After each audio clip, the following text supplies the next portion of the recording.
Hello दोस्तों, मेरा नाम है मनीष और आप देख रहे हैं मनीष टेक गुरु चैनल। दोस्तों मैंने पिछली वीडियो में बताया था कि इस 8 इंची स्पीकर के साथ में 3 mm का जैक लगा के दोस्तों मैंने इसको जो एक ऑडियो एम्पलीफायर स्पीकर बनाया था 8 इंची का, इसे डायरेक्ट लाइट से चला सकते थे। ठीक है, तो आज की इस वीडियो में इसके अंदर ब्लूटूथ कार्ड लगाने वाला हूँ। इस ऑडियो जो हमारी पेन है इसको मैं हटाने वाला हूँ और इसको सिर्फ ब्लूटूथ कार्ड से इसको चला सकते हैं विदाउट किसी वायर के। वायरलेस एक तरीके से वायरलेस स्पीकर बन जाएगा बिना इसके। इसको मैं चला के दिखाऊंगा, तो इसको मैं अंदर ही इसके फिट करने वाला हूँ। तो चलिए दोस्तों आज की वीडियो स्टार्ट करते हैं।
हेलो दोस्तों, ये बनकर एकदम रेडी हो चुका है। तो चलिए दोस्तों अब इसको हम चेक करके देखते हैं। तो मैं यहाँ पर इसको पावर दे रहा हूँ। ठीक है, ब्लूटूथ मोड, इसने बोला ब्लूटूथ मोड। तो फ्रेंड्स यहाँ पर इसमें ब्लूटूथ लग चुका है, तो मैं अब यहाँ पर ब्लूटूथ इसका भी ऑन करके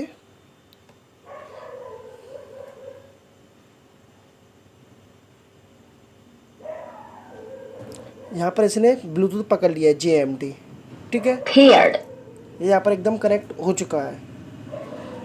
अब मैं इसमें सॉन्ग चलाता हूँ।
FM mode, AUX mode, Bluetooth mode, paired. दोस्तों अगर वीडियो अच्छी लगी प्लीज़ दोस्तों वीडियो को लाइक करना, चैनल पे पहली बार है दोस्तों प्लीज़ चैनल को सब्सक्राइब कर लेना, और फिर मिलते हैं अपनी नेक्स्ट वीडियो, तब तक के लिए बाय बाय।